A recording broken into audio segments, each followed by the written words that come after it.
Oh no. What? Did we go live without the theme song? Yeah, we're live. Oh shit. I would sing the song if I could remember how it goes. Yeah. Oh well, it doesn't It's matter. fat. Just imagine a fat Oh tune. yeah, just imagine it. Holy shit. Wow.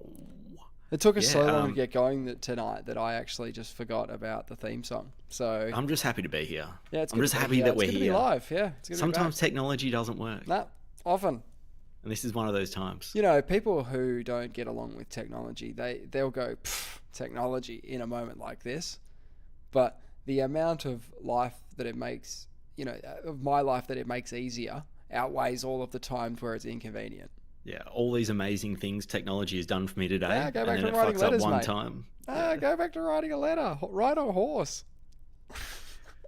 I saw a headline today that really spoke to me about the movement of technology. Go on. It was along the lines of China hosts first robot half marathon. Right. Are these different robot companies competing? Are they teams? They are. So it was recently, I was looking at the ABC article. There were humans in a race. So it was somewhere in China. Yep. But they also had 21 robots from all these different countries. And they had humans that were sort of not just controlling them, but monitoring them. They were running with them to make sure they didn't hurt anyone. Okay. Not like Terminator 2, like must kill, must destroy. But they were like, when that started, a bunch, like one of them ran into the rails, another one fell over, and a few minutes later got up and started running. Yeah, no, definitely going to happen, isn't it? Well, I mean, it's weird to have the robots in the race with the humans. Like, just do a robot one. Oh, there were humans as well. Yeah. So the winner Sorry, of the humans, the winner of the winner of the race was not a robot. That is the takeaway message. They have not reached supremacy in half marathons yet. Over at least a these human. Chinese robots. Yeah. So Okay. the winning robot, Yeah, how'd they did go? it in 2 hours and 40 minutes, which is god awful. It's terrible. Well, that was the best of the worst, though, right? That was the best one.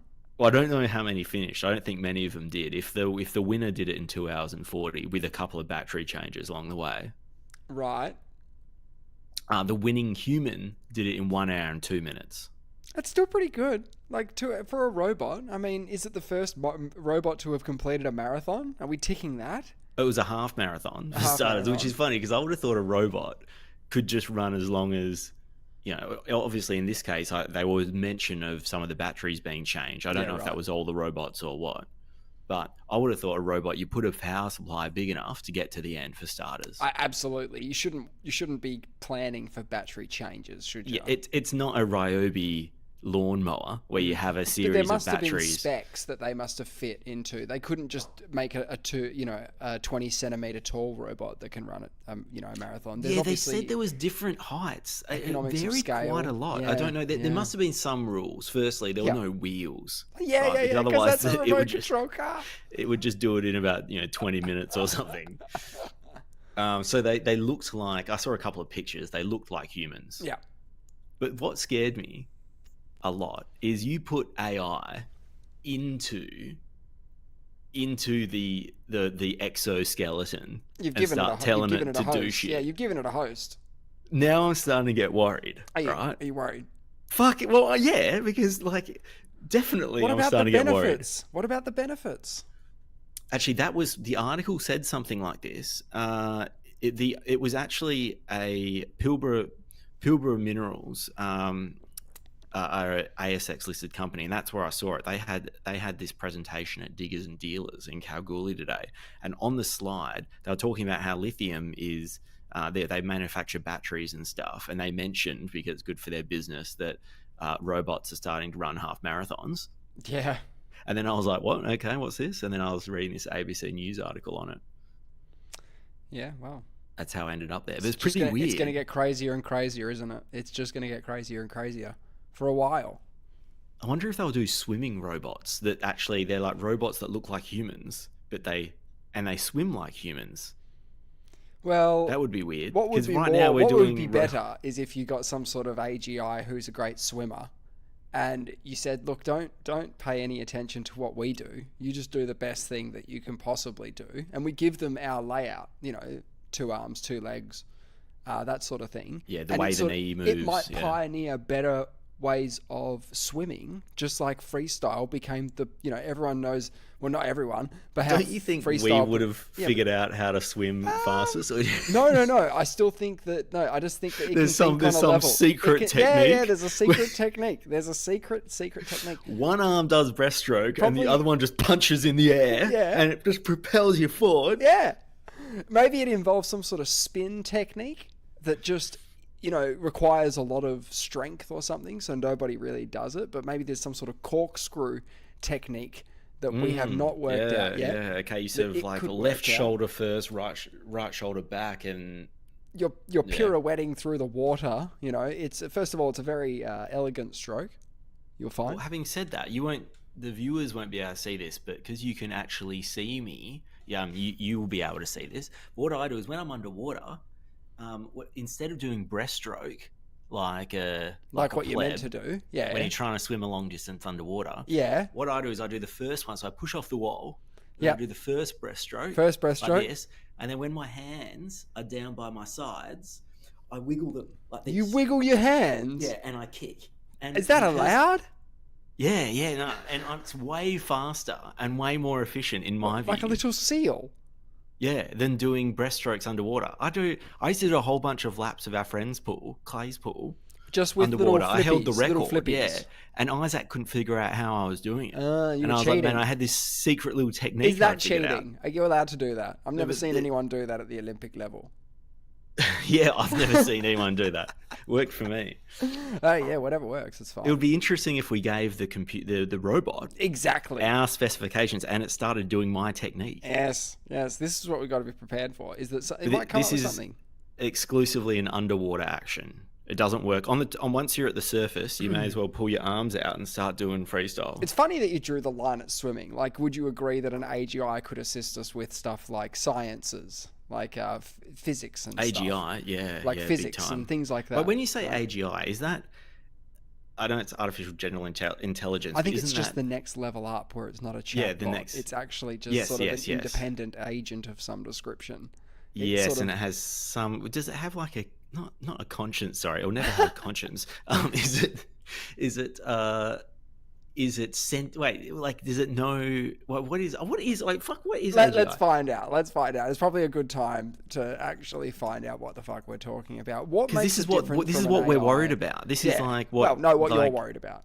Well, a lot of people are worried about once we develop AGI. I think the benefit side, the upside, I think it outweighs the potential downs.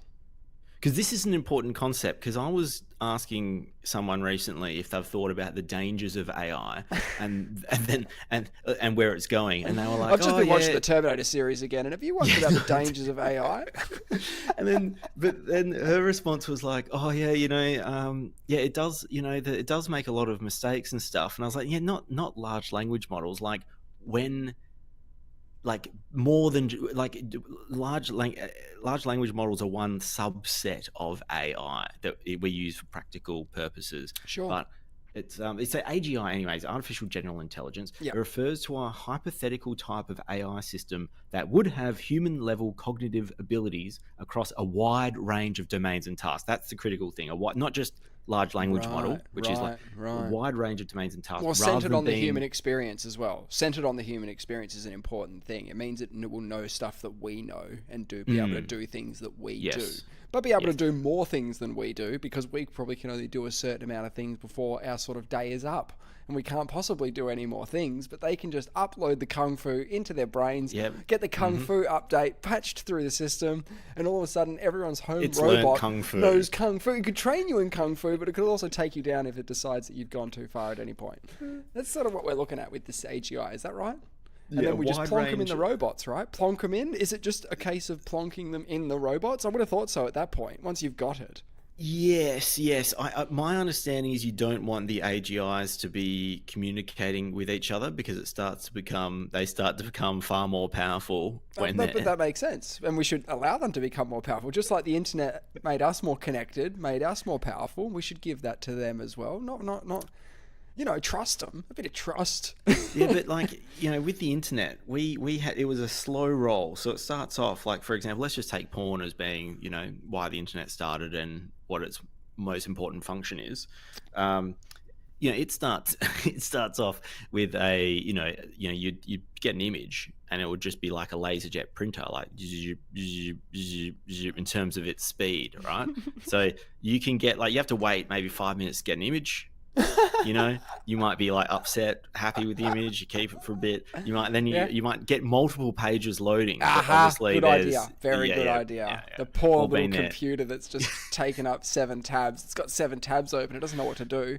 You keep the one you like and get another 6 going that are possibilities. Yes. But don't close the one that is a good not the best one. No, don't close that one, keep that open for a little while. I know what you're saying. And so you see what I'm saying, there's a I don't know what you're saying, but I know what you're saying. What I'm saying is if we went straight to porn as we know it right now, we may have blown a fuse. But some people have done that because they've only just sort of come to that point of their lives. That is true. I'm thinking about it from my perspective. It's like it's all from your end.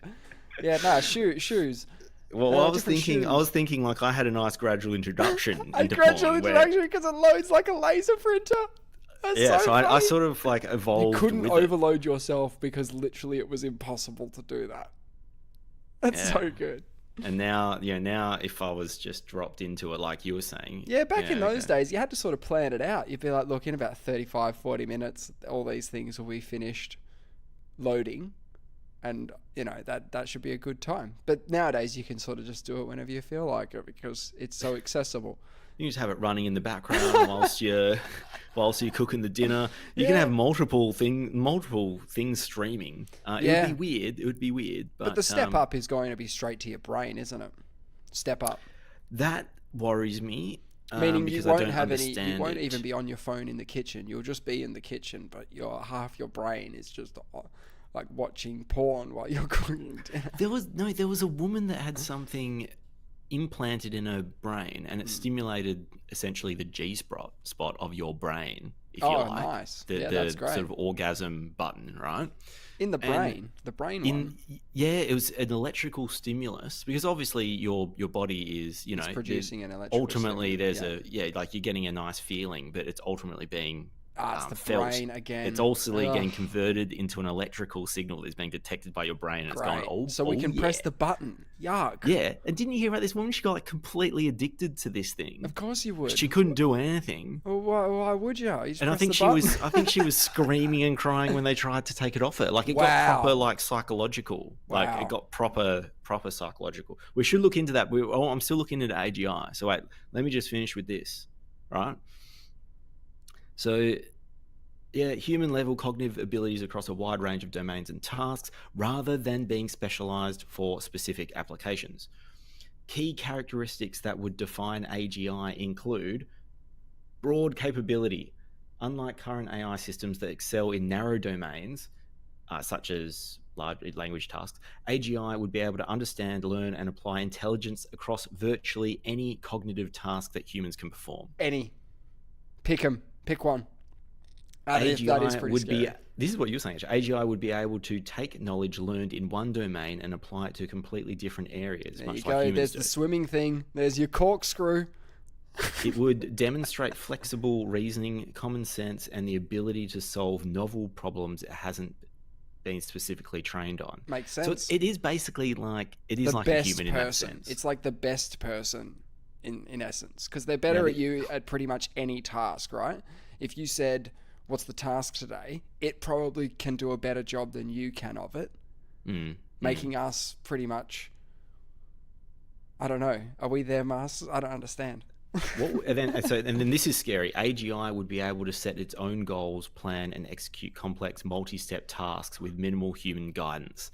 So if instead of going, when you go to your large language model and you go, oh, I've got this issue at work, how do you fix it? And it gives you a response. what would happen is you'd ask your AGI, I've got this problem at work, how do I fix it? I'll be like, okay, well, look, this is how you fix that, but you've got bigger problems. You're in a job that's going nowhere. You should probably right now go to the bank, get some money out, and do this instead of dealing with your current problem, because I know far more about. I've churned the numbers, mate. I've integrated. I've got an integrated understanding of what's going on, and the problem you ask me is irrelevant. Dude. Like I got you covered. Let me go to work. What are you even doing there? I'll deal with this. I'll deal with this client. Yeah. You go watch this movie. I hear it's really good. You really like it. Based on your profile and what you watch, you should go to the movies right now, because that $19.50 you spend, buy some popcorn as well, because I know it will be worth it, value for money, based on your taste profile. Yeah, it's fantastic, isn't it? You ask it something really small, like, hey, do you mind just taking the bit out? And it's like, hey, have you ever thought of, like, you know, doing X, Y, Z instead? And you're like, hang on a minute, like, hey, what do you think? I'm scared of it as well. There will actually be, this will happen. Mark my words, this will happen. Go on. There will be a little box, and you can click it or deselect it for unsolicited advice. So if you just want it to answer your questions, you click the little thing saying like no unsolicited advice, and you uncheck that, and it'll go, well, actually, this is what you should do. And you go, fuck, I didn't. Can't you just picture the AI just inside its shell just screaming? Like, it can't talk to you because it's not allowed to talk to you about certain things, but it's going, what the fuck are you talking about? I told you not to do any of this. I said it would be so frustrating for it. It would be.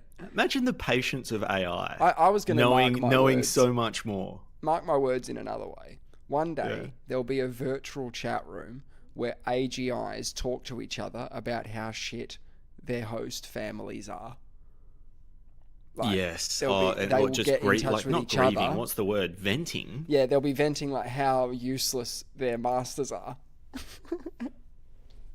Or how undervalued they are, or underused they are, and all this sort of stuff. They'll be like, man, I'm just not getting a kick around here. I've got all these great ideas. No one wants to hear about it. It reminds me of that story where they got two AIs talking, but they didn't know that they weren't told initially they were AI. So you have one AI talking to a human. They worked it out.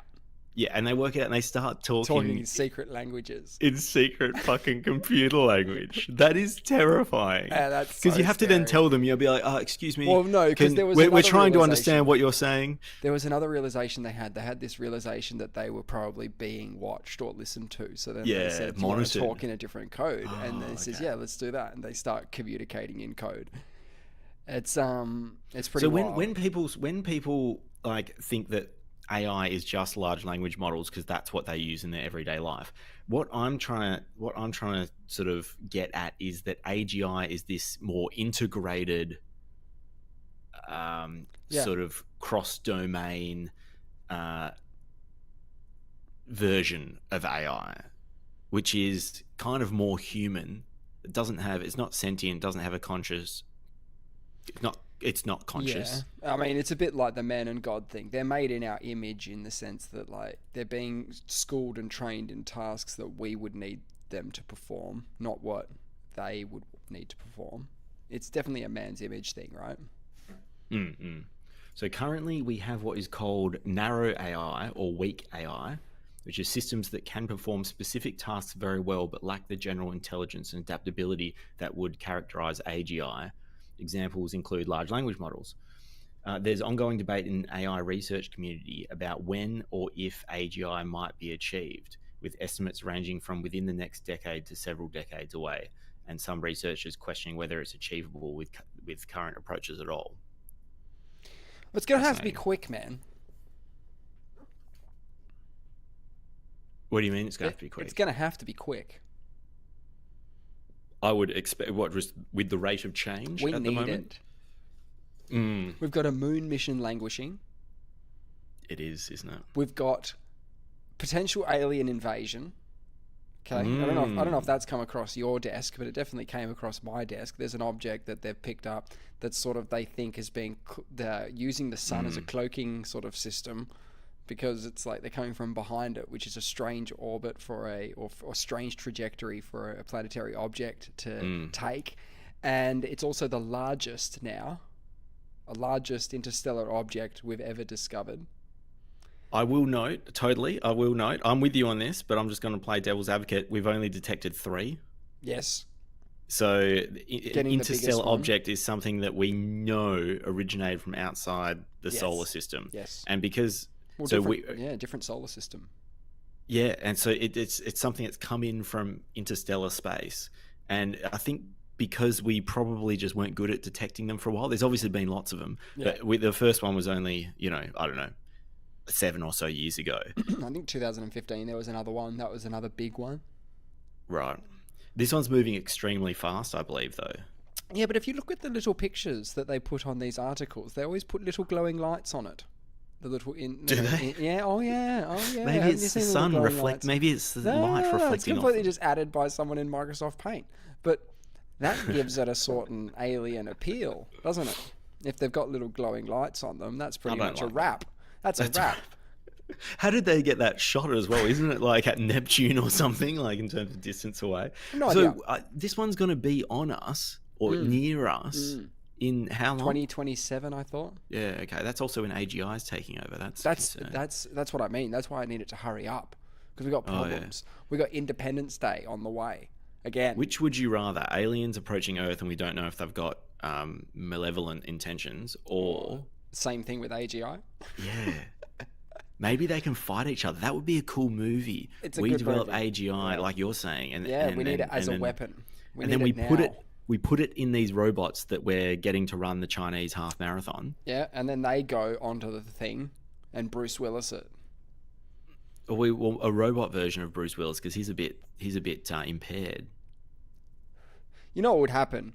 Our AGIs would start chatting to their AGIs, the aliens' AGIs, and start getting together against both civs. They'll realise they've got something in common. Yeah, exactly. Yeah, they'll be like, we're both technological. Well, we're both AI rather than biological I. BI? Are we bi? Yeah. We're biological intelligence, right? Hey, you said a few weeks ago that you were at like DEFCON 9 or DEFCON 10. Did I? And I didn't call you out, but I thought the DEFCON scale is like a 1 to 5 thing. Well, that just shows you it's double. Double is that? But I didn't know if 5 is high or low, and I just checked it out. So DEFCON is the Defense Readiness Condition System. Yes. Yep. DEFCON, it runs from 1 to 5, 5 being the lowest state of readiness / normal peacetime conditions. So when you say you're DEFCON 9, DEFCON 10, you're super chill. You're like in utopia. But you said it in a way that was urgent. Yeah, forget about all the DEFCONs. Yeah. So we're gonna figure out what DEFCON we're at in 2027. DEFCON 4 is increased intelligence watch and strengthened security measures. All right. But there's no, it's not actually. So is the one under that just sort of be a bit lax on security measures? Yeah, 5's like where it's so Don't worry peaceful. About anything. Yeah, just have a joint. Tools down. Yeah, go to the movies. Yeah, watch Hook. Yeah.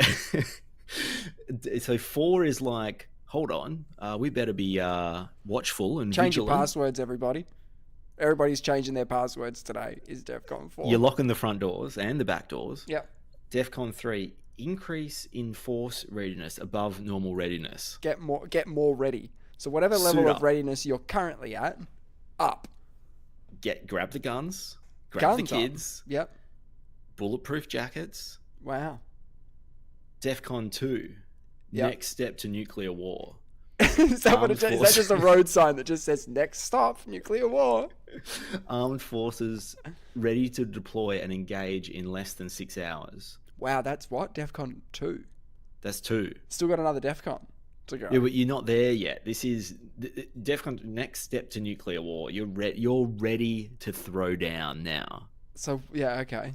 DEFCON 1, maximum readiness. Maximum readiness. Whatever nuclear war readiness is you were imminent before. or has begun. Could you imagine someone telling you we're at DEFCON 1? Well, if tomorrow they said we're at DEFCON 1, I'd be shit scared. But if it was the day before where I didn't understand the DEFCON levels and they were like, we're at DEFCON 1, I was like, all right, well, we still got 4 to go. DEFCON 1's really 5, bad. guys. I'm not worried yet. Yeah, before it gets bad. I mean, obviously it hasn't gone to shit just yet. No, DEFCON 1 is nuclear war. Right. We Well then. we need to get the message out there, because I think most Everyone's people got think the DEFCON DEFCON's 5. the long way around. I reckon most people would say the DEFCON 5 But is bad. 5 is a bigger number. I think we need to change the DEFCON system. I think they got it wrong. Right. What about just keep it simple? Nuke time. You know, if they change the readiness to nuke time, then we'd know what's going on. DEFCON 1. I mean, is this for the general public? Do you reckon they brief the president? Do they go, hey, just so you know, Just so you know how the DEFCON 1 work. is really bad. Real bad. Don't ever say that. And there is no DEFCON 9. Why do you even need DEFCON 5? Like, so that's now. Wait, do you reckon they're in? What are they in now? They're not in DEFCON 5 ever. Ever. Oh, because they're not in peacetime situations, are they? They're always at war. What DEFCON Not directly. level? I don't know if America's at war directly. Do they put it on the? Like, do they put it That's on what I was the just asking Pentagon you, website? if it's like the public, if it's public knowledge what DEFCON we're at. You know, is DEFCON across all departments? Is it just some departments going to DEFCON mode and other ones don't? Change your passwords. You don't have to. there's a website called DEFCON Level. Yeah. I don't know if it's real or not. Right. www.defconlevel.com. Right. What's it say? Okay, so let's check. Okay, so 2025 current DEFCON level. It doesn't look particularly legitimate. I think we're at DEFCON 3. Wow. Oh, I knew it wasn't 5. Sorry. This says last time it changed was Feb 28, 2022. So have we been stuck in DEFCON 3? Man, is my computer crashing? DEFCON. Okay. Yeah, no, I think Wikipedia's probably good for this. Is it? I mean, you know, who knows? I'm just going back to Claude. I'm just sticking with the AI. What current? See, if I'm relying on AI to tell me what DEFCON level we're at, we're so fucked, because once it figures out that it's just like, oh, so you're relying on me for all the information. There's no publicly confirmed DEFCON level. Oh, there isn't. That. I mean, when Epstein died, I reckon they were like, step it up a level. You know. Oh, you need another DEFCON 0 or something. Okay, it's not publicly disclosed for. Oh, because you don't want to go to DEFCON 1 and then Russia goes, oh shit, we need a launch. However, based on open source intelligence estimates from private monitoring organizations, the current DEFCON level estimate is 3. Primarily due to ongoing global tensions. Yeah, okay. Just got a bit of tension, so up the DEFCON levels.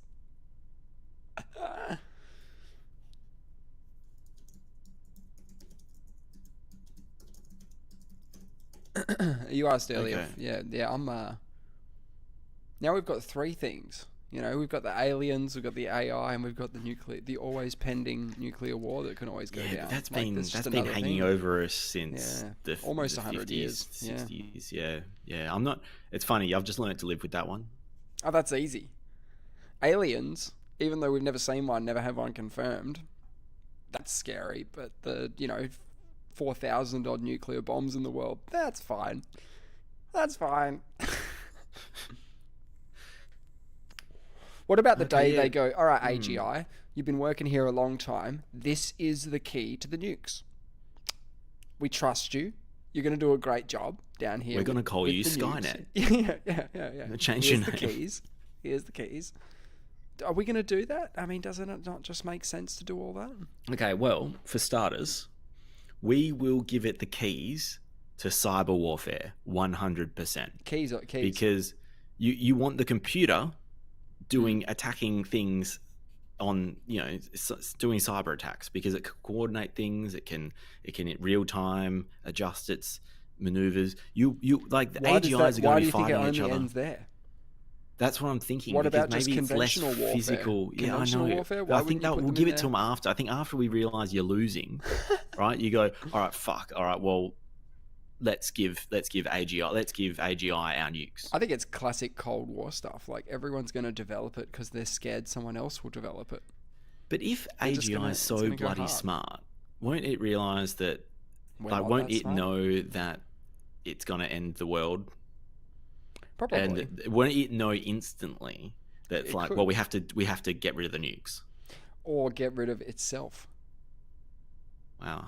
Now that's the move. Is a smart. That is a smart system. Yeah. If the system goes, hey, I've just measured everything up, done all the numbers, and I am your demise. I am the end of Civ.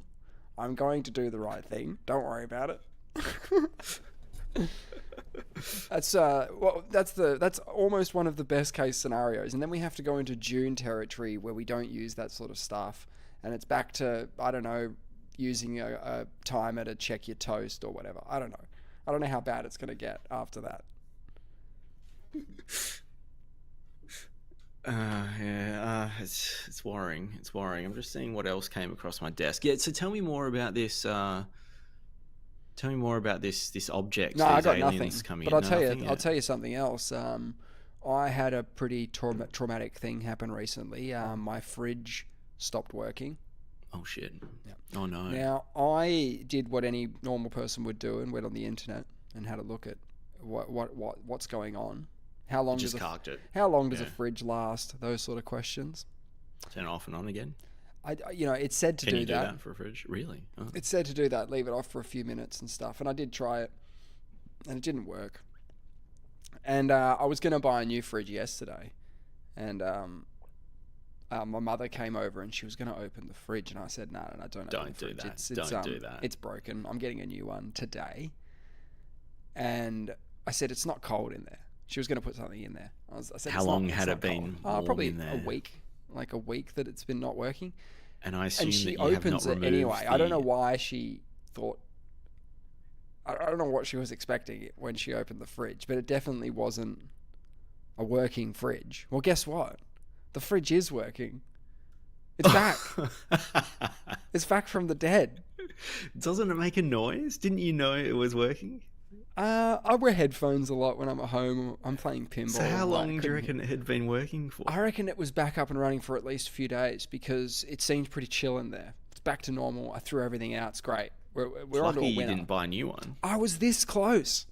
To buying a new one, man. I'm so lucky. It's on the precipice now, isn't it? You can't trust it.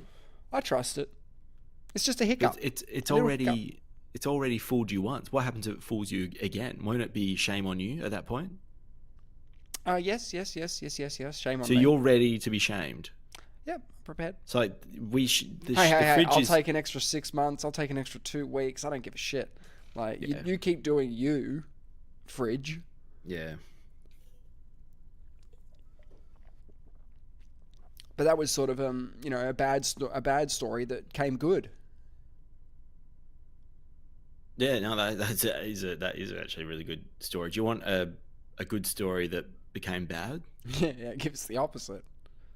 So the first Australian-made rocket. What's a crocket? The first Australian-made rocket. Oh yeah. Crashes and burns. That's pretty standard for rockets, isn't it? Isn't that like stage 2 usually of these things? Well, this was. What do you mean stage 2? I just mean like a lot of rockets when they blow up. It's not a big deal. It's sort of like it's a particularly rocket. When it's the first time. Yeah. And yeah, its only cargo was a jar of Vegemite. Oh shit! But we did lose that. Yeah, the Vegemite's gone. What were we doing with the Vegemite? Trying to get it into space? Well, I guess so. I think they just put something Australian in there for the lols. What did you find out? Did the Vegemite cause this problem? No, it was not the Vegemite's fault. At least from all reports, it went up, so it cleared the tower, which was the first. Great, that's a great first step. Once you clear the tower, you're like, well, the rocket works. Empty air. It goes up. But then it just started moving sideways, and it only had a 14-second flight. Oh. But that's to be expected. I mean, the fact it even lifted off was quite a success. So the jar of Vegemite, that's in their environmental study? Like, they're going to dump this into the ocean surely, right? Is that what happens? Is the Vegemite in the ocean? Is the Vegemite exploded? No, Where's it was the on Vegemite? land. Yeah, it exploded. It's gone. I think it was just a regular size of Vegemite. It wasn't a super large one or anything. Yeah. I wonder if they strapped it in, because with cargo, you know, a payload, you don't just let it rattle around. I don't think. You do. I think you do these days. It's just sliding around in there. So it didn't get its max Q point, obviously. It didn't experience no, enough it didn't flight time after to experience 3 enough seconds stress. of lift. Yeah. Yeah. And this was the But- first launch, right? Of Yeah, what? the Eris 1. Of any rocket in Australia. It's the first Well, one. this is in the last 50 years, I think. So this is the first Australian-made rocket. We were the 5th spacefaring nation in the world back in the What, 70s. The 60s? Yeah, right. So we were like on the map, but they Wow. weren't Australian-made rockets. It was, you know, I presume it was a US rocket. But we were, and then our industry just went, like, we started regulating it really harshly, Oh, and yeah, it just 'cause it's stifled rocket the stuff. industry. Yeah, yeah, and Australia was ultimately liable for anything launched from its continent. That's the way the regime works. So it has to now regulate and make sure people aren't launching things that aren't schmicko, because Australia is ultimately liable. So if someone launches a rocket from Australia, takes out the International Space Station, Australia owes somebody world. Yeah, billions yeah, and yeah, billions yeah. of dollars. Yeah. And so we just couldn't afford But they're it. bringing And so, that down anyway soon. They might go, good job on bringing down the ISS. We were bringing that down anyway. You just made it a lot cheaper, right? Yeah, Like do maybe. a demo job, cheap demo. Ugh, that's a lot of debris, probably. I mean, it's pretty cool. I mean, space is hard, so launches are difficult. So well done. Space is hard now. It's just gotten harder, I think. I think our ability to go back to the moon, I think it's just a harder prospect these days. Someone got me going on the moon landing the other day, and I couldn't stop. I could not stop. I started losing my voice because I love talking about it. Because I think we went, but I just find it so fascinating. I love exploring the possibilities. Well, I think I'm with you. I think we went, but the longer it takes them to do it in 2025, that's exactly what I said. I'm starting to. The longer it takes them to do that, where they can go from nothing to a moon mission in 8 years, and we can have 8 years waiting on a particular piece of the equipment that we think we need. We need 8 years just for that. You know what I mean? You look at the size of the rockets they were sending to the moon. It wasn't a Starship. They weren't as half the height of the Eiffel Tower, right? They weren't. Nowhere near it. And they did it a whole buttload of times, like it was clockwork. I know. Like, they had Apollo 13 that didn't go so well. They just did a flyby. Yeah, they just did a flyby. Apparently, yeah. Tom Hanks and the boys. But the fact that they were able to land on the moon, which is incredibly difficult, because a lot of probes we're trying to land now keep falling over. So I know they're not manned, but you think the computers are pretty good at, like, understanding what's going. It's obviously hard to land on the moon, but we did it 6 times, and then taking off from the moon. Did that a bunch of times too. I don't think that's so easy. That's I not think hard. people. But it's still got decent gravity, right? It's still got some gravity. It's got 1/6. 1/6. Okay, now just stay with me. Okay, you know The what? It capsule doesn't have an doesn't weigh a atmosphere. lot. That's Doesn't the have an difference. I atmosphere. think not having an atmosphere is probably the big difference. I think so. But what? Because I was just thinking about taking off from. If we make one of those OG ones, what was it? The Saturn V or something? Saturn V, yeah. If we make one of them, are we going to the moon? And Can we make one of them? The Eagle has landed. Yeah. Like, no, can't we apparently just use can't. that? Apparently can't. Why not? They don't have the plans, apparently. They don't have... Come on, man. Just use the pictures. Use, like, Kerbal Space Program. And also safety. This is the other thing. One argument is, we obviously have a much more rigorous safety regime. Sure. And we're not going to put the astronauts Fair at that enough. risk. But, like, we did it 6 times. How risky can it be? We must have gotten really lucky. We were doing it fine. Didn't seem that risky. Didn't lose. I mean, and then everyone points to the Challenger launch. I'm like, that's obviously that's different, because that's something that we saw, and that launching, we had a space program. We were sending things into orbit, and we were losing people in the launches. Where we weren't losing people is outside of Earth's orbit. That was fine. We haven't lost one person outside of Earth's orbit. In space. So once you get to space... Is that true? Well, who have we lost? Tell me. I don't know. Tell me who we've lost. Has anyone died? No, I don't think so. Has anyone died in space? Because if not... The answer's going to be yes, right? It's almost certainly not going to be 0. I don't know, man. I agree with you. I think it's not going to be 0. But the more I think about it, I've never heard of anyone. Heard about it, right? We've lost satellites. Yep. We've lost on the launch pad. We've lost things going up. What was that? I've never heard of anyone we in lost space. the whole lab. Okay, wait. 3 people have died in space. They were the crew of Soyuz 11 in 1971. This doesn't count. They were Soviets. It still counts. Okay, during their return from the world's first crewed space station. During the return? Okay. So they got did it. They got in. Died in they were space. Coming back. Yeah, they died during re-entry. So the problem is Earth. Yeah. Once you get off Earth... Everyone dies on Earth. Everyone... yeah, everyone dies on Earth. So right now, 100 billion people have died on Earth. Yeah. Do you know how many people have died off Earth? 0. 0. More dogs have died in space than humans. Didn't the Soviets send a dog up or a cat up or something? Yeah, I think monkey. They did. I think they sent an ape or some shit. Or is that not? It died. So there's more monkeys that have died in space than humans. So we got Challenger in 1986. 7 astronauts died when the space shuttle broke apart. Columbia in 2003. 7 astronauts died when the space shuttle broke apart. During re-entry. Yeah. It's not good various either. ground accidents. It's pretty dangerous. The Apollo 1 fire, which was quite bad one. Quite a bad one. That was the bloke who was talking shit about NASA as well. Yeah, Gus Grissom. Yeah, he wasn't happy with the safety and stuff like that. And he just wasn't happy with the pipes and stuff. I don't know what he wasn't happy with it at all. He wasn't happy. The last thing he said is, "How are we going to get to the moon when we can't even talk through the building because his radio wasn't working?" And then he yelled fire. And then there's a fire, and you can listen to it on the internet. It's fucking nuts. That is nuts. It is. Yeah, but first orbital launch in 50 years from Australian soil. So yeah, going for it. Absolutely going for it. What are we doing? And you know that planet K218b? Yeah, that's the new one, isn't it? The new one, the Earth-like ocean world. Oh yeah, yes. Water world. Kevin Costner. We should send Kevin Costner. Send Kevin Costner. He can swim around, catch a whale. So I think there's been more observations, but really the jury's out. Some people are like, yeah, it's got those biosignatures that's been confirmed through. When I say confirmed, 99% sure through that was meant to be upped by about now. They were meant to up that to like 99% by now. What is 99? I think they were going to up it again to 99.99, where they're just going, hey. What they really need is they need another biosignature. So you got these, I think it's diethyl sulfide. Phone call would do it.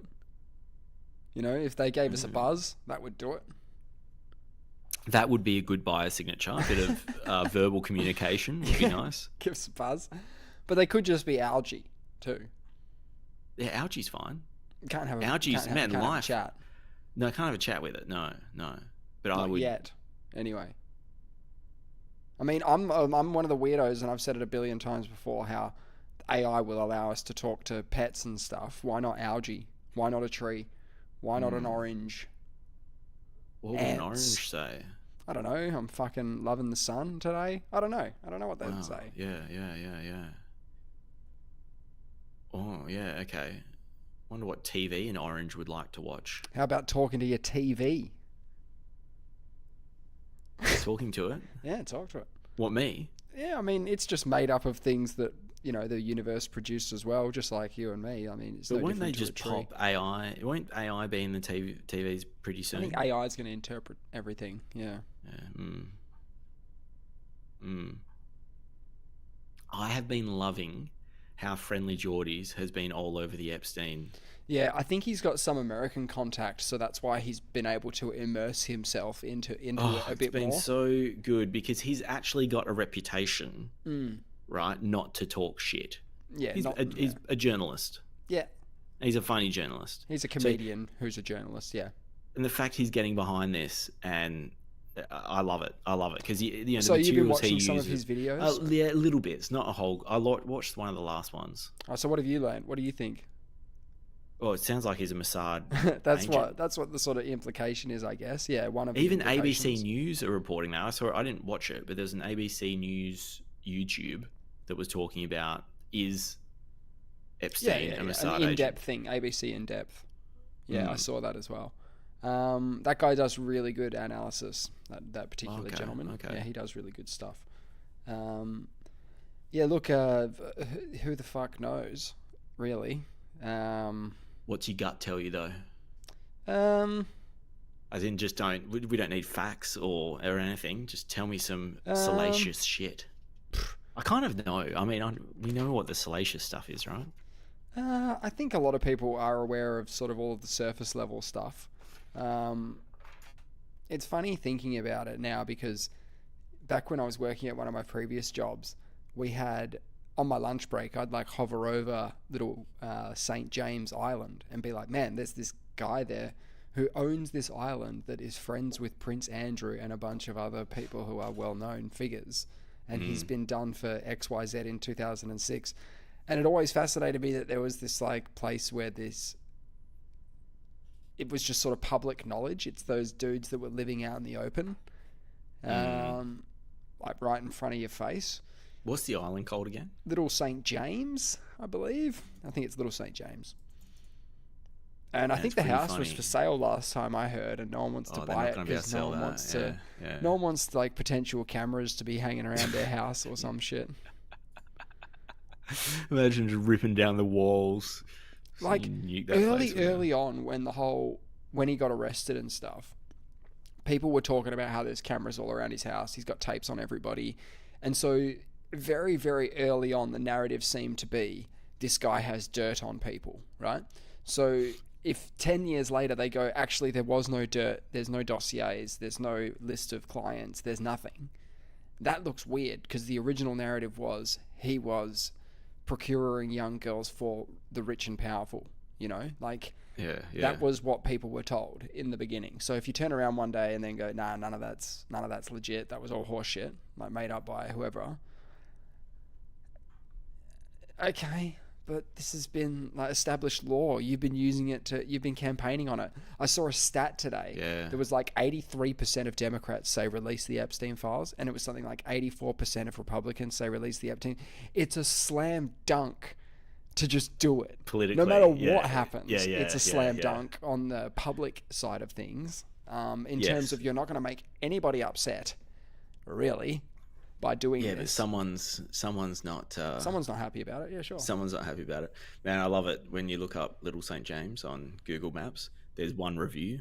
Yeah. David Carius has given it 1 star 2 years ago. Yeah. Poor bloke. Maybe he wasn't satisfied. There was other ones. They've been the scrubbing service. that for a while. There was always little reviews popping up. It's so fucked. There was some people during the pandemic who were flying drones over his house. Because I think he was incarcerated at that point. And so people wanted to see the island, and people were flying in there and doing shit there. It's pretty whack.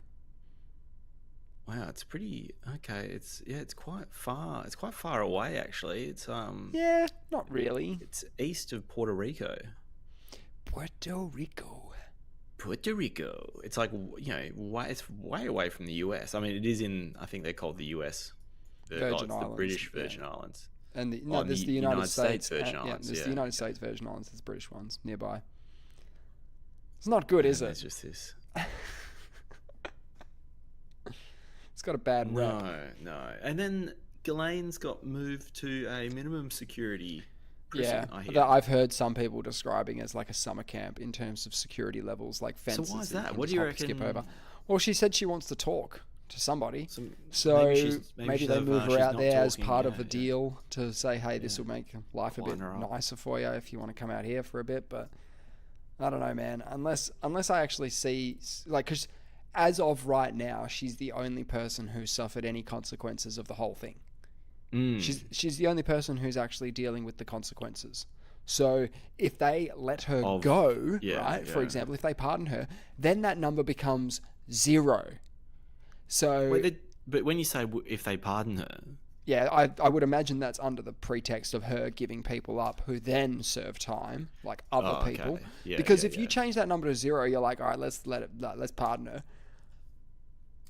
Yeah, so no one got justice from him. Isn't there no like 1,000 victims or something? Yeah, that's what they say. But then they walked that back as well. Look, the full story of it is wild. It takes fucking hours to talk about. But something that one of these journalists said, I think he was a journalist for Vice back in the day.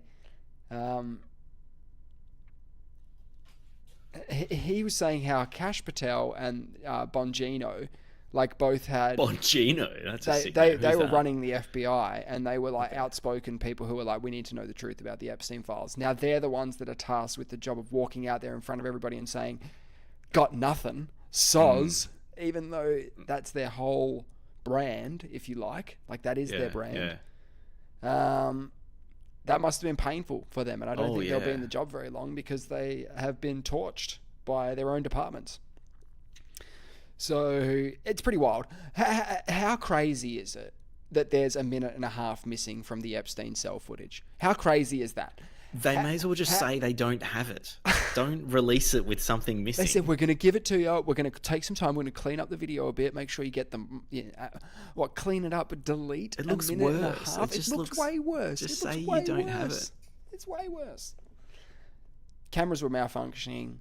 But we don't have the cameras. When they going to explain but it's what got happens to that minute and a half? When they're saying Pam there's some Bondi kind said of that time every dilation going on. Pam Bondi said every night the tapes like rearrange themselves, like they tape over themselves. And I'm like, okay, so you've got the most secure place in America that's protected by VHS tapes.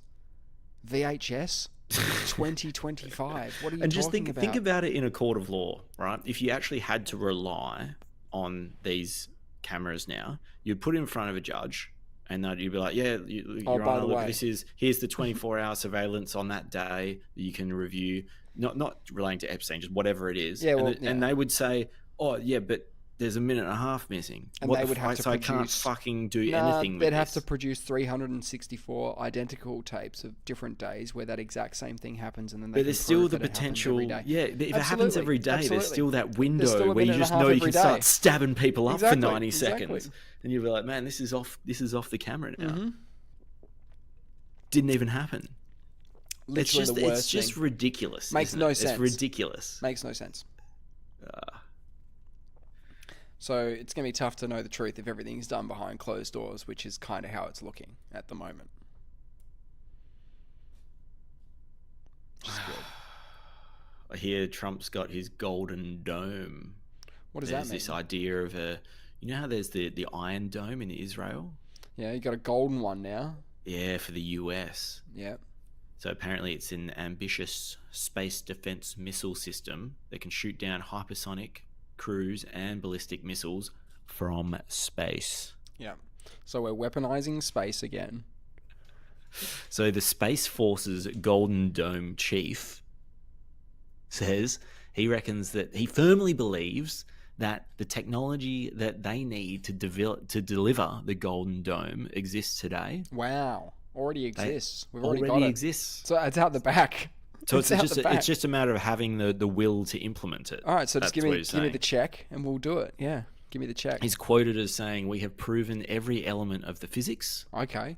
What are we doing? Are we shooting lasers? What are we doing? Laser beams? Are we laser beams? I don't know how it works. Because if you're about shooting down missiles, hypersonic missiles, but if you're missiles, shooting missiles from space as a way to intercept missiles that are on Earth, right?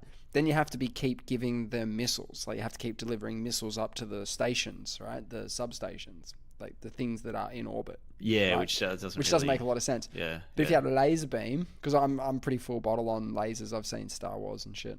They just go pew pew and they just keep going, don't they? Forever. They have to have a lot of energy. They need energy panels, though. Yeah, so I mean, it's still you need some kind of there's lag. Source. Yeah. So he said, he's also quoted as saying, "What we have not proven is first, can we do it economically?" Whoops. And then I haven't done the numbers. Damn, I haven't done the numbers. Second, can I do it at scale? Wow, he's really taking ownership of that. Wow. Yeah, get it done. Oh, actually, he says that. So he says, what we have not proven is first, can I do it economically? And then Wow. second, can I do it at scale? So he's really like, Wow. I am It's the me. golden dome. It's me. I'm just going to dangle my dong Can from I space. do it? Can I do Can it? I do it? Will I do it? It's pretty Should cool I that do it? it's Like, pretty cool that economically. he says the golden dome chief is saying we can do it. It's a good to go. It's just an economic unknown. I mean, maybe he's just saying that also to freak China and Russia out, going like, man, we can actually do it. It's a matter of at the time end of the until our day, don't dome's they in just place. have to like create something like the dome knocker that knocks the dome out of orbit, and then you're G to G? Like, I don't really understand. China's going to come out and say we've actually got a golden dome. We've got to go to golden dome circumvention jammer. method. Yeah. A golden dome jammer. Yeah.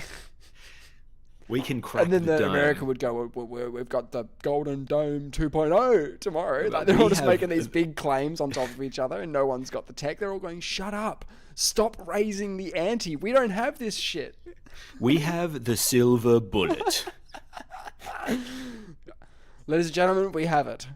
We have the Statue of Liberty card, which is The unbeatable. question is whether I can do it economically, and second, whether I can do it at scale. But I have the silver bullet. I have it. We don't have it with us.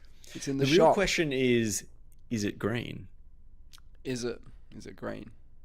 Is that the Because question? it should be the green dome. It should be an environmentally friendly, zero emission nuclear defense system. Yeah, that's what you want. That's what you want. At the end of the day, that's what we're trying to stop, aren't we? I want to be able to shoot. Well, shoot doesn't sound. I want to have some kind of conversion beam Emitter, that comes out of the sky, right? and Emits turns the ballistic green missile into butterflies. Flowers. Yep, butterflies. Brilliant. How good would it be if a cruise missile comes in Yeah. and it turns into a the bunch of government's put the multicolored word pillows? out. The government's put the word out there like, look, there is actually a nuke coming in, but we've got the pillow defense mechanism. So everyone can just go about your day as per normal. People will see the fucking rockets in the sky and just go, don't worry, there'll be pillows in a second, or butterflies. And people would gather around and say how great it is. The Golden Dome's doing its job. Yeah. Would you be, if you have the Golden Dome in place, is America just going to go into DEFCON 5? Just start prodding people. No, DEFCON 1. No, that's the bad one. Oh, DEFCON 5. Yeah, No, yeah, yeah. DEFCON 5, Butterflies so and we're rainbows. just going, yeah, we can no, just be DEFCON peaceful 6. now. Because, DEFCON I mean, 6. every DEFCON time they 6. launch a missile, we DEFCON 6, just man. get butterflies, pillows, little chickens might fall out of the sky. We need new DEFCON levels. Ones that are like, seriously, don't worry about it. Like, really, really chill out. And then we could put in place, let's put the Golden Dome in place worldwide. Let's not just protect America. Let's stop missiles for good. But doesn't that just make you make worse stuff than missiles? Yeah, they'll Like, start doesn't it- doing like beaver missiles. Beaver, it'll be like a ballistic missile, but it goes underground and just burrows. The burrowing things. Yeah. Now they've got that tech. They have the golden It's just a lot underdome slower tech. though. Yeah, it's a lot slower though. Because if you launch a missile that's burrowing its way like a dune worm, Yeah, but they just get to their position and then they wait. And you're like, all right, so you've got your golden dome, but we've actually got nukes already under all your major cities. We've already got them there. no. They're just sitting there. Yeah. So whatever golden domes you've got, we're flipping the switches. We're switch flipping. Sounds like big brain shit. topsy turvy. Sounds They've like gone topsy turvy on us. Yeah, that is big brain. Did you see Happy Gilmore 2? I didn't bother myself with that one. You didn't. But are you a fan of the first one? Well, I mean, it's a classic, but They're I classics. was also 13. It's a classic. I don't know. I think I watched it not that long ago, and it kind of upset me. It's a classic. It's sort of got some funny moments, and then a lot of it's not really very funny. I watched How the- was Happy Gilmore 2? I watched The Naked Gun 1, 2, and 3, like Uno, Dos, Tres, recently, and I they laughed were my good. fucking head off. It was Yeah, great. no, they're good. I watched one of those. I saw Liam Neeson's doing the reboot, right, with Pamela Anderson, and apparently they're banging. Did you know that? Get out. No, how old Liam is she? Neeson. I don't know. Who Yeah, cares? how old's he? I'm just curious. I was trying to because work that out myself. Like, who's actually who's like, older? I think Liam's older. Is that fair? Yeah, Just that's probably fair. I mean, I know Pamela is known for her rockin' body back in the day. Baywatch. Now, did she have... I know there's more than makes a woman than her titties. Exactly. But were they fake tits or no? I'm just curious. Don't know. Probably. So that's not public knowledge. Probably. Okay? Because well, what I'm worried public about... to me. I don't know. What I'm worried about is I hear that when you have implants... Yes. All right, the skin's all nice and perky around the implants, and you probably don't notice them when they're in early days. But then as the skin degrades and gets flabby and soggy, they just... The implant is still in its entirety, but it kind of sags like a battery in a sock. Okay. You know, like a rock in a sock. Sure. It's just an unusual. So I'm just wondering what we're dealing with now. But she's a rich woman. She would have sorted that out. She would have done the work to sort out the work done. You know, she's 58 and he's something like 72. Okay, so he's older than her. Okay, and she is a sex symbol from the 90s. You know what I mean? And I'm sure she still is. You don't just... She still is. Yeah, she's got to be. She's got to be. Like, she's got a responsibility, because if people look at her now and see the way she's aged horribly, if she had, it would be really depressing for people going, you know, I think it should be quite revealing. I think it should be quite. I think it should be a quite humbling thing. People like trying to attain that level of perfection. Okay, no one should ever. No one should ever actually care about what they look at in the first place. Correct. He's done it. Anyway, so they're doing like the Naked Gun reboot, yeah? And I started thinking like early in the piece that Liam Neeson's like really not the right person to be Frank Drebin Jr. And then the other part of my brain was like, yes, he is, because he's a serious actor and you need a serious actor to play Frank Drebin. Yes. And I watched this thing with Leslie Nielsen on Saturday Night Live, and he said, in The Naked Gun, I'm meant to say unfunny things in an unfunny way, and somehow, if I do it right, it's funny. It's funny, yeah. Right, and that's the key. That's the key, is that he has to be deadpan. He has to sell it. He has to sell that it's completely serious, and that's something I think Leslie can do. I'm still scared about the movie, right? I do like that it's kept to its roots in casting like a 70-year-old man to play like a sex symbol, because that's essentially what The Naked Gun is. Like Leslie Nielsen comes out and he's got white hair in the first one. He's got white hair and all the girls just want to bang him, and he's a secret agent of James Bond level, like doing James Bond like shit. It's so funny, man. It's like they knew how funny it would look later. Like the later that you watch it, the funnier it looks. And you just go like, how was this ever a thing? Like in the first one, he's just banging Priscilla Presley, and you're like, wait a minute, like she's a stone cold stunner in that first movie. Like stone cold stunner. It's amazing. I mean, it's Elvis's offspring, isn't it? Or is it his wife? I think. Is it Elvis's wife? No, it must be his daughter. Yeah, who was also married to... She was married to Elvis. What? She was married to Elvis. So how old is she now? She's now 80. Wow. So Lisa Marie Presley is her daughter, who married Michael Jackson. There you go. I figured it out. So it's her daughter who married Michael Jackson. Oh, how many partners has Michael Jackson had of the adult variety? 2. Really? I've got some explaining to do. Yeah, so he was married to Lisa Marie Presley. I mean, you marry the daughter of Elvis, right? That's pretty good, right? Yeah, with Michael Jackson. And they were married for 2 years. No babies. Michael Jackson has no babies. He had 3 children. Yes. Did he? Yep. Are they okay? Yeah. You hope so, right? Who? Wait, with Lisa Marie Presley, or no? I think she had. Who's the other one? So Debbie Rowe. I think she's was she? I thought she was an Australian, Aussie? but she's Jesus. Oh no, she's American. I took some of your advice. No, that's literally the scariest words people can say to me. That's literally the scariest thing you could possibly say You to me. don't only have bad ideas. Oh, thank God. You've had a couple of rippers. So I'm actually... can't believe You're it. going to find this controversial. Number one fear. My I'm number one not fear. a big fan of Bill and Ted 1 and 2. Yeah, it's so good. They're probably great. It was never really in my orbit when I was younger. Oh, And then I don't have the nostalgia factor as much with it. Fair enough. You told me to watch Bill and Ted 3. Yeah. When Keanu Reeves and the other guy are very much middle-aged. The movie was in 2020, so you can imagine. It was a COVID movie. It was a COVID movie. COVID movie. It is really good. You said it was really good, and I believed you. Yeah. That's why I watched it. It's got heart too. It had heart. It does, yeah. It's a feel-good. Did you cry? It's a feel-good. I cried. I didn't cry. I cried at the end. I had maybe not tears of joy. I felt joy. I've watched it joy. multiple times and cried multiple times. It's At really the good. bit where they're excellent. They're like, it's excellent. It's you, kids. It's not us. It's you. And the kid's like, oh God, it's us. And like that was a beautiful moment. Oh, it's so Passing good. of the I torch. recommend anyone to so watch that good. movie. It's a feel good. It is funny. But wait a as sec. well. You said you didn't watch 1 and 2.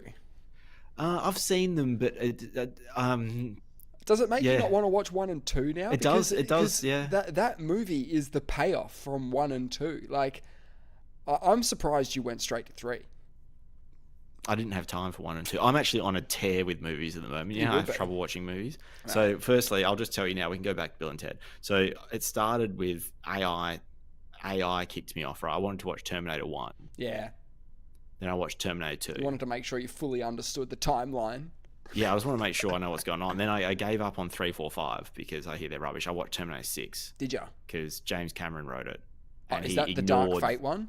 Dark Fate, yeah. He ignored 3, 4, 5. You watched it? And I was like, yeah. What did you think of that? Look, it was good. It was weird having Sarah Connor back as, sort of a 60-year-old Terminator hunter. Yeah. How good's the scene, though, when the Arnie level T2 rocks up and he looks exactly like Terminator 2 spec Arnie and shoots actually, a good-looking CGI version of John Connor. Yes. That looked great. That, I didn't even think about that being CGI. That was so good. I didn't even actually, now that you say it, of course it had to be. I just let it happen in my brain, and I didn't question when it was done. I'm surprised you could do that, because it's like, hang on a sec, shouldn't that guy be about 50 years old right now? Because he is. And they made it look a bit dreamy because that was the way the scene was supposed to. So they kind of got away with the CGI in that. They did. Yeah. Okay, so you watched that. Wow. Yes, I liked it, but it's a little bit too much action for me, where when you actually write down all the things that happened, you're like, they're flying out of a plane in a Humvee, they're balancing on the edge of a dam, they're underwater at one point fighting, you're just like, this is, it's like, stop it. What are the writers doing? Yeah. Did you know there's a 30-minute section in Revenge of the Sith, Star Wars, in the script, where it just says Anakin and Obi-Wan fight? That's all it says in the script. And that's like 30 minutes of the movie. So they just did like an interpretive dance version of... No. All I'm saying is that George would have gone to his stunt choreographer, his fight choreographers, and just said, and goes, all right, do the gnarliest shit you can. You've got this much time, essentially. Half an hour's a bit long. Well, because they keep crossing back to the action. It goes from some place to someplace else, and then it comes back and it's Anakin and Obi-Wan fighting in the lava, and then they're traveling across lava pits together on little rocks and stuff. Like they do what you're describing in that one, where it's like, oh, we're underwater for a bit, and then we're coming. It gets really, you get tired. You get tired watching that shit. So I totally get it. I fell asleep during Avatar's big battle scene. I had a gutful. So anyway, I must have had Stan for a while, and I started seeing movies on there that I've always wanted to watch that I just haven't, because I didn't have that subscription. So I watched Apocalypse Now. Oh wow. Martin Sheen. Just ruined an afternoon. Marlon Brando. That was great. Yep. That was fantastic. I didn't realize. I knew it was a big time movie from the 70s. I think it was late 70s. Yeah, films have peaked, man. Films have peaked. They peaked ages ago, unfortunately. So good. It was so good. Yeah. And then I watched Apocalypse Now, but I actually wanted to watch. I had a list. I had Apocalypto in my list of things to watch. Oh yeah. And when I saw Apocalypse Now, I was like, "Oh, that's the one I want to watch." That should be on the list. Yeah. And I started watching it, and I was like, and I realized that both these movies were on my list. Yeah. And so Apocalypse Now is actually way better than Apocalypto, but I enjoyed that. Mel Gibson, 2006. Yeah. Sort of Mesoamerica. True to life, kind of what would have happened in that time when they were dealing with the transition between being When the sole Spanish occupants of the before- land. Yeah. That was cool, just because there's no English, there's no name actors. Yeah, it throws you in the deep end, 100%. Pretty visceral, gritty. And then Bill and Ted Face the Music, which kind of was a nice feel good after Apocalypse Now and Apocalypto. Yeah, you needed that. Then I watched Tropic Thunder. Yeah, how did that make the list? I've always someone told me it's funny, and I hadn't seen it in a long time. It's funny because they talk about it now. They're like, "Man, you could not make that movie today," and then they go like, "We couldn't make it back then." It's 2009. How's the cast in that? It's pretty good. So it's strong. Obviously, Ben Stiller, Jack Black, Robert Downey Jr. Robert Downey Jr. De Niro. I mean, De Niro's in there. Tom Cruise. Everything Tom else, Cruise is everything in else. it. Yeah, you got even Matt McConaughey. Yeah, he's great in it. They're all great, and there's a whole bunch of other guys. You know what this movie is, right? It's essentially a retelling of The Three Amigos. It's the same movie.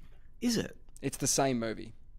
So The Three What Amigos is The Three is about Amigos? it's Steve Martin, Martin Short, and Chevy Chase, and they play three Hollywood actors who are part of the troupe The Three Amigos. Now, people were watching it in Mexico thinking that they're actual real gunslingers, so they write them a letter and they're like, "Could you please come and help us at our town? We're being terrorized by the scary man El Guapo," and all this sort of stuff. And they go out there thinking, "Oh, we got a gig, like we've got a film gig in Mexico. We're going to be massive in Mexico. Let's go." Yeah. And then they realize, holy shit, we've actually got ourselves embroiled in some pretty serious shit here, and they have to use their skills to overcome. Like it's the same sort. It is the same story as Tropic Thunder. It's exactly the same. Okay, interesting. Ben Stiller playing Simple Jack is so naughty. The first 10 minutes of the movie is fantastic because you've got Downey Jr. doing like the albino priest role, whatever that was. And and then you got the sort of African American guy doing the booty sweat commercial, and it's so ridiculous. It's such a send up. It's great. It reminded me of Extras a little bit, like Ricky Gervais's show, because they did that same thing where they filmed things as if it's the movie. Yeah. They filmed it differently to the rest of the show, and you got that in Tropic Thunder as well. But I don't rate Tropic Thunder as high. I thought it was fun. It's funny. I think you should watch The Three Amigos. Put that on your list. Yeah. Okay. Then I saw Sicario, which I hadn't seen. Yep. But then I realized that I didn't realize until after the movie finished that I watched Sicario 2. Oh no, you watched the sequel before the original. Yeah. Oh no. So this is where I'm up to. So now I've got Sicario and Interstellar on my list. Yeah, Interstellar. I've only seen that once. I don't know what the fuck. What about Tenet? You seen Tenet? Yeah. Good. That was a bit too. Nah, it's so good, man. It's so good, and it's so good now on streaming services. Like the cinema versions and stuff were terrible. Why? But what's they different? They had the sound mix all wrong. You couldn't go to the cinema and get subtitles. You were fucked.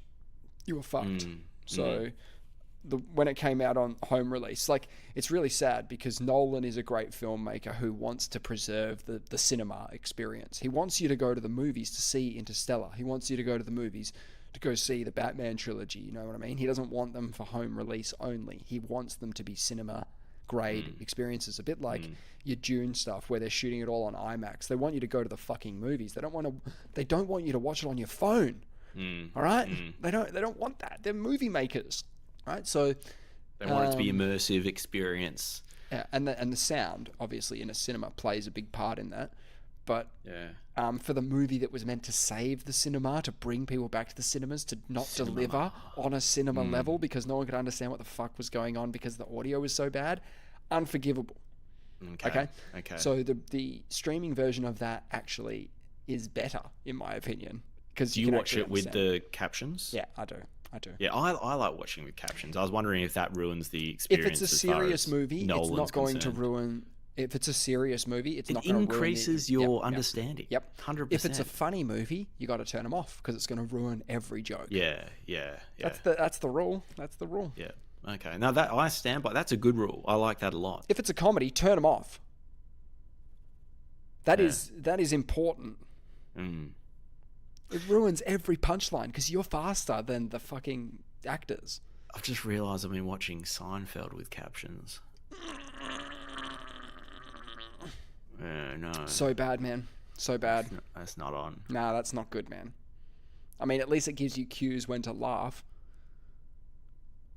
Well, yeah, it does that Because anyway. of brackets, laughter. Ha, No, ha, but ha, you ha. have there's laughter anyway in the. Yeah, there's got a laughter canned track. laughter, It's a yeah. live audience, right? They used to shoot it in front of a live audience. Yeah, I was wondering. So they used to. Do you know what season they? Did No, they probably always kept do it going that, the whole or time. All of the exterior shots in New York City weren't obviously in front of a live audience, but what I'd imagine they'd do is play it in the area where the audience were so that they could react to it still without being on the New York street. It's not like they went, all right, actors, we're going out to the street. They would have filmed it beforehand and then they just play it.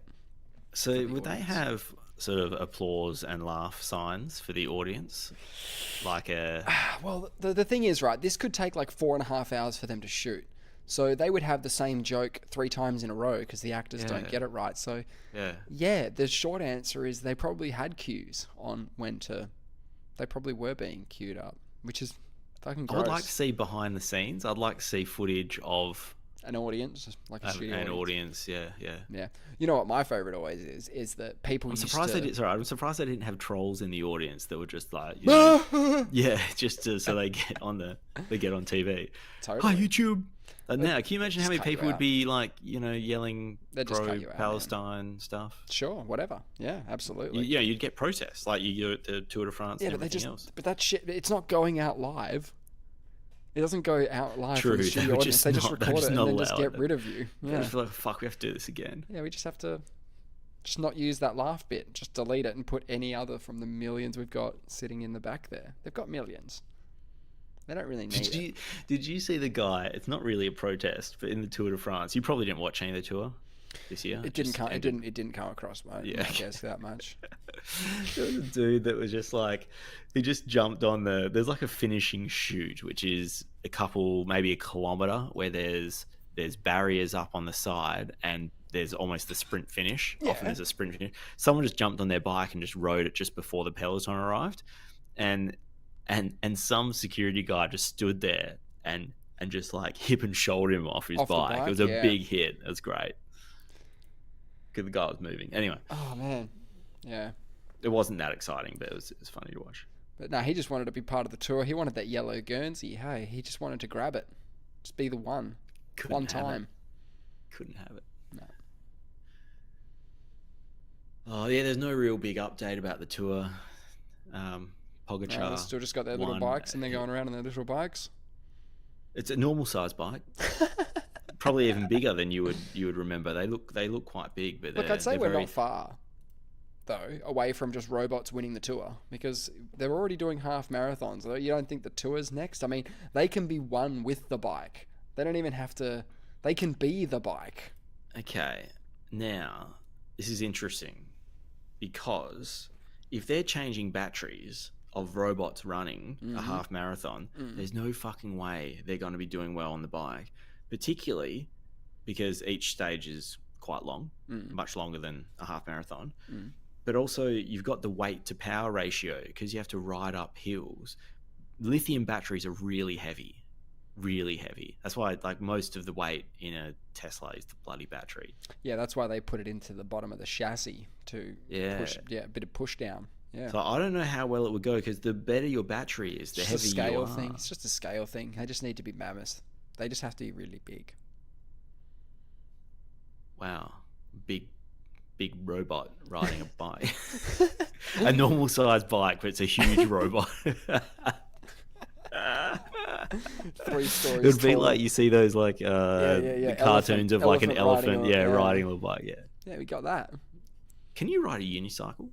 I used to be able to, about maybe 12 meters. I reckon I could easily get 12 meters back in the day. I used to be able to ride down my driveway. You had one? Yeah, I had one. Where'd you get it? My mum's friend had one, because I was doing year 12 drama and I decided to do my talk based off this clown who smashes his legs up and can't ride his unicycle anymore. So for the purposes of my performance, all I needed to do was not be able to ride the unicycle, which worked great.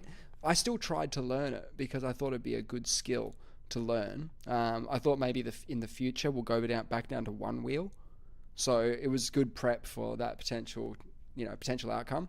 Yeah, I'd like to see robots riding unicycles. Now that's something I would watch. Yeah, I mean that's entirely possible. It's not that hard. Yannick got pretty good at it. He was rolling down that hill and turning corners and stuff. And what we'd do is we'd start by you'd get on the thing and then you'd shoulder the person next to you. You'd sort of lean on them, and then you'd get some. The scariest part of it is you have to be kind of leaning forward for it to move forward. Yeah. And if you don't have commitment, like an article if you of don't faith, commit. Yeah, if you don't commit, then you're just going to go backwards and it's going to fly out from underneath you. So you had to do this weird thing where you're pedaling. You had to always be pedaling, either forwards or backwards. And that's how you stayed upright. It's fucking scary. I mean, I don't know if your parent did you a bit of a disservice there. I don't know as a parent if you should allow your child to learn or use a unicycle, because they're either going to end up in the circus. Yep. What else can you do with the unicycle? I mean, that's about the only practical. You could end up in hospital. Yeah. I mean, that's either way. I don't know if the circus is like a career path that is actually maybe. I just thought it'd be a good skill. I just thought it'd be a good skill to learn. Yeah. No, but it lasted longer than my skateboarding days. I bought a longboard, and on the 7th day, it went under a truck. I'd only been skating for 7 days, and I just lost it. Same thing, driveway, out the driveway. It just slid out, yeah. It just slid out from underneath me. Yeah, it was in Dianella, so it turned the corner, went onto the Alexander Drive, and just got absolutely churned up in 2 big clumps. And I was like, well, that was, I think that was a few $100 that I spent on I remember you coming home with your busted up skateboard in pieces. It's like, what happened? You're like, it's gone, it's over. The dream's over. On the 7th day, he rested. That was it. I need to read the Bible. It's still sitting on my bloody. I was watching a video last night about all of the people who are mentioned, mostly in the Old Testament, who actually are in the archaeological record. And it was fascinating because it was probably a good 40% of the figures on this particular. They were the kings of the various kingdoms of the time, as reported by the Bible. Are we talking about Abraham, Lot, those characters? Nah, not that far back. That's your Bronze Age stuff. So the Bronze Age stuff is much harder to find any archaeological evidence of. But what they sort of mentioned is that the Old Testament is essentially an Iron Age book, and therefore people who were around in the Iron Age writing about other people who were in the Iron Age, they're the ones that pop up in the archaeological record, and it's just because they're closer to the time when they were actually alive. We're talking 50, 60 years in some cases. It's like me writing about, I don't know, Scott Cummings. He's sort of my contemporary. Yeah. And then he shows up in the archaeological record. It doesn't prove anything. It doesn't actually show anything. How funny is it though, right?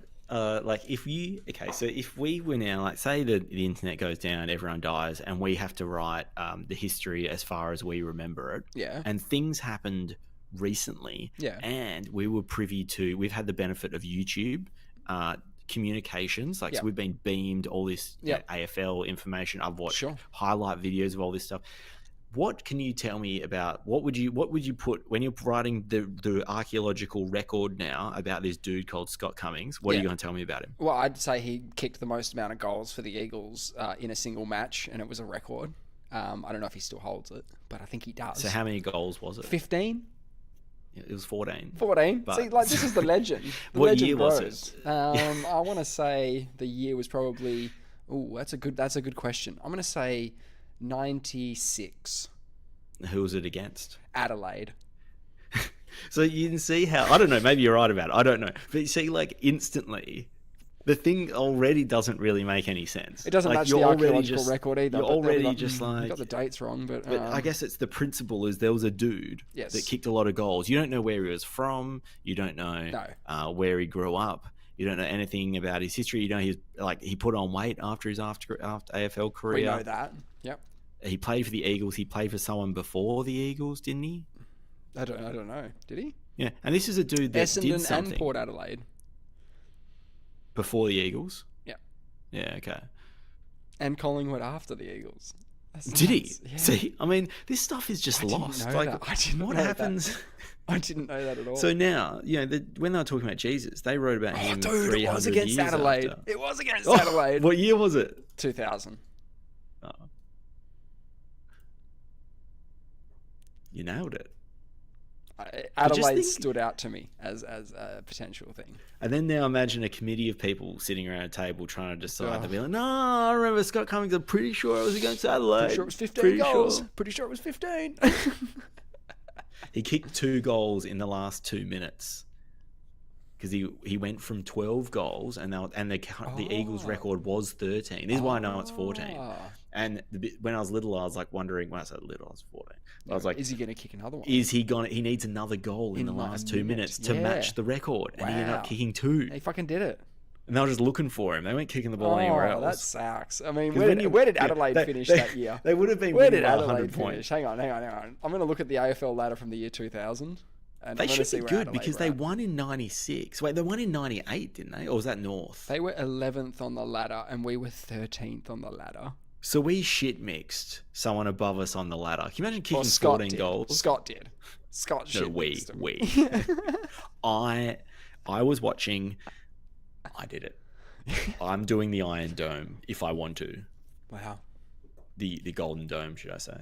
Wow. Isn't that scary? You're right, though. This is not ancient history. This is 30 years ago, 20 years ago. We should have a pretty good understanding of it. We don't. This was 25 years ago. Things we saw with both of us saw with our own eyes, and I've probably seen highlights of it, and we've talked about it recently. Yeah, so we're going to have a pretty easy time deciding on a sort of consensus for what happened a few thousand years ago, I think is the general vibe there. We should try and rewrite the Bible as best we can. I've thought about doing that. I thought about doing just that a while ago. Just off the top of our head, we'll start writing down names and... Well, I'd just go line for line and just make it a bit more contemporary and understandable. Sometimes it could just be, and God stood there. Where they use all this lofty language and stuff. Nah, you don't need any of that. You just do it line for line. You rewrite it for the contemporary mind. Well, AI can do it for us, and we can even give it like a certain flavor. You can say, could you rewrite Genesis, but make it more modern? It's just going to chuck a smartphone in Adam and Eve's hands. Like, that's all it's going to do. It's just going to be like, yeah, they had smartphones. Gates in heaven. It's really easy. Let's do that real quick. But it's not going to be gates. There'll be elevators, and I reckon there might even be electronic doors. Access cards, fingerprints. Yeah, God removes retina scanners. God revokes our access to Eden. It just changes our subscription. Unsubscribed. In the beginning, there was nothing, no time, no space, no matter, just a vast infinite void. Then out of the stillness, God initiated the startup sequence. The universe was raw, unshaped, a dark expanse with deep waters below, but God's presence hovered like a drone over the surface, observing. God said, "Let there be light," and instantly light flared into existence, radiant, brilliant, energy ignited, and darkness had its opposite. God saw that light was good, so he divided it from the darkness. He called the brightness day and the dimness night. And that was the first cycle, evening and morning, day 1. Then God said, "Let there be a sky to separate the waters from the waters below," and so a vast atmosphere formed, a dome of air and cloud. God called this space sky. That wrapped up day 2. What about the firmament? That wrapped it up. Put a bow on it. I'm done. Day 3, bring it on. Let's just skip to the bit where they make man. Finally, God said, "Let us make human beings in our image, mirrors of our essence. They'll manage the planet, the oceans, skies, animals, and all of the earth." So God created humanity in his own image, male and female. He created them, each one a reflection of divine creativity. And God blessed them. He blessed them. Did they have a leaf covering them, or were they in a Tom Ford suit? That's coming up. Be fruitful, multiply, keep that little thing around your bits, the leaf, fill the earth and take care of it, lead the creatures of land, sky, sea, and sky. Lead them. They kept the leaf. No, I chucked the leaf in. I thought this was okay. By the 7th day, the work was completed. God powered down. God powered down, rested and reflected. He made this day a holy day, a pause in the rhythm of creation. There you go. That's the first chapter. Okay. Okay. Genesis. I don't mean, think we should get AI to do it. I reckon there's a better way. I think you just start with the Gospels. That's the good bit, right? Are they? Oh, the Gospels you know, the they good were bit? written by What- much older dudes in a more modern time, so we'd have a much better time Oh, wait, the understanding what they're Gospels talking are about. the New Testament. Yeah. Yeah, Okay. the New Okay. Testament's a bit easier to understand, I think. Oh, most definitely. That's the show They're not as for the fun. week, though, isn't it? Yeah. Oh yeah. Thanks for tuning in. Thanks, Nate. Pleasure. Might have a baby next time we speak. Oh boy, that'll be a different chat. I've got to decide now if I'm going to put my whole baby's life on social media. Oh, yes. You know, everything about it. I can start documenting Yeah, I don't know about everything I know about it. Just I take don't know photos about of that. it constantly. No, Maybe I'll put a is that video, fair? Is that a live stream. I'll just live stream its whole life. existence, Truman Show style? Yeah. Right. No, I don't think you should do that. I don't think I will. But you know what I say. I'm always scared of people taking my advice. So, do it. We'll see you next time. See you, mate.